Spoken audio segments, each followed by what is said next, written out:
Hello guys, जय श्री राधे, जय श्री राम। कैसे हो आप सभी का my YouTube channel Sukhbir sir Batpur में आप सभी का स्वागत है। आप जहाँ जहाँ इस यूट्यूब चैनल को देख रहे हैं उसे अधिक से अधिक सब्सक्राइब और बेल आइकन करना ना भूलें। आप जो वीडियो देखते हैं उस वीडियो को अधिक से अधिक शेयर करना ना भूलें। आज हमारी जो श्रृंखला रहेगी, सीरीज रहेगी, वो रहेगी वायुमंडल की संरचना। तो वायुमंडल, स्ट्रक्चर ऑफ एटमॉस्फेयर। यदि हम देखें वायुमंडल की संरचना, वायुमंडल की संरचना, स्ट्रक्चर ऑफ एटमॉस्फेयर। यदि हम देखें वायुमंडल की संरचना को 5 भागों में बांटा गया है। वायुमंडल की संरचना को 5 भागों में वर्गीकृत किया गया है। कितने भागों में बांटा गया है? 5 भागों में। यदि हम देखें, सबसे पहला भाग आता है क्षोभमंडल। क्षोभमंडल जिसे कहते हैं हम ट्रोपोस्फियर। ट्रोपोस्फियर, क्योंकि वर्तमान में यदि हम देखें एग्जामिनर जो होता है, प्रतियोगिता परीक्षाएं जो हो रही हैं, उनमें सर्वाधिक हिंदी में नाम ना पूछ करके और किस में पूछ रहा है, इंग्लिश में नाम पूछता है। नेक्स्ट आता है आपका क्षोभमंडल में से आता है समताप मंडल। समताप मंडल इसे कहते हैं स्ट्रेटोस्फियर। नेक्स्ट यदि हम देखें थर्ड मध्यमंडल को कहते हैं मीसोस्फियर। चौथी की बात करें हम आयन मंडल जो कि कहलाता है आयनोस्फीयर। पांचवें की बात करें बहिर्मंडल। कौन सा मंडल? बहिर्मंडल। यदि हम देखें, ये हमारे कितने हैं? 5 हैं। 5 वर्गों में बांट करके इसका वर्णन किया गया है। सबसे पहले हम पढ़ते हैं क्षोभमंडल, समताप मंडल, मध्यमंडल, आयन मंडल और बहिर्मंडल। यदि हम देखें, इनमें कभी कभी एग्जामिनर बात करता है प्रश्न की, निम्न में से कौन सी परत वायुमंडल में शामिल नहीं है। यदि आपके पास आता है ऑप्शन ट्रोपोस्फियर, दूसरा आता है स्ट्रेटोस्फियर, तीसरा आता है मीसोस्फियर और चौथा आ जाता है जीसोस्फियर। ये क्वेश्चन आपके सेकंड ग्रेड में पूछा गया है, तो आपको सिर्फ सीधा ही पूछ दिया है, इंग्लिश नाम रख दिए गए हैं, अलग से उसने कुछ नहीं रखा है। सीधा ही सब प्रश्न बना दिया गया है कि निम्न से कौन सी परत वायुमंडल में शामिल नहीं है।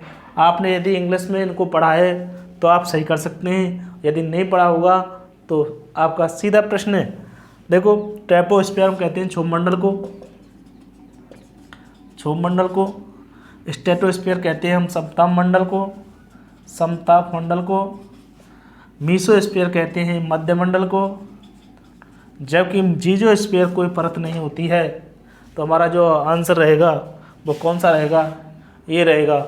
यदि आज हम जो वर्णन करेंगे, कुछ इसके बारे में पढ़ेंगे हम, क्षोभमंडल के बारे में। हम देखते हैं कि क्षोभमंडल क्या है, क्षोभमंडल में क्या पाया जाता है, क्षोभमंडल की कितनी ऊंचाई है, ध्रुवों पर कितना पाया जाता है, उसमें तापमान कैसा रहता है, कौन सी गैसें पाई जाती हैं, क्या होता है इसमें, मौसमी घटनाएं कौन से मंडल में होती हैं, ये हम पढ़ते हैं क्षोभमंडल में। जिसे कह सकते हैं आप ट्रोपोस्फियर या ट्रोपोस्फियर। क्षोभमंडल क्षोभमंडल या ट्रोपोस्फियर। हेलो गाइज, यदि आपको वीडियो अच्छी लग रही हो तो इसे अधिक से अधिक शेयर करें और बेल आइकन करना ना भूलें। नेक्स्ट यदि हम देखें क्षोभमंडल, यदि इसकी पहली शर्त की बात करें, पहली इसकी क्या विशेषता है। पहली जो क्षोभमंडल है, इस क्षोभमंडल की यदि हम देखते हैं कि ध्रुवों पर इसकी जो मोटाई है वह कितनी पाई जाएगी, विषुवत रेखा पर कितनी पाई जाएगी। ध्रुवों पर इसकी जो मोटाई होती है वह कम पाई जाती है, जबकि विषुवत रेखा पर इसकी मोटाई कैसी पाई जाती है, अधिक पाई जाती है। ध्रुवों पर इस मंडल की मोटाई कम पाई जाती है। पहली बात, ध्रुवों पर इस मंडल की जो मोटाई है वो कैसी पाई जाएगी, कम। नंबर दूसरी, इसकी शर्त की बात करें तो विषुवत या कह सकते हैं भूमध्य रेखा पर इसकी मोटाई अधिक पाई जाती है। यदि हम नेक्स्ट विशेषता की बात करें तो ध्रुवों पर ऊंचाई कितनी होती है और भूमध्य रेखा पर कितनी है। क्षोभमंडल की ऊंचाई ध्रुवों पर 8 किलोमीटर तक है, जबकि विषुवत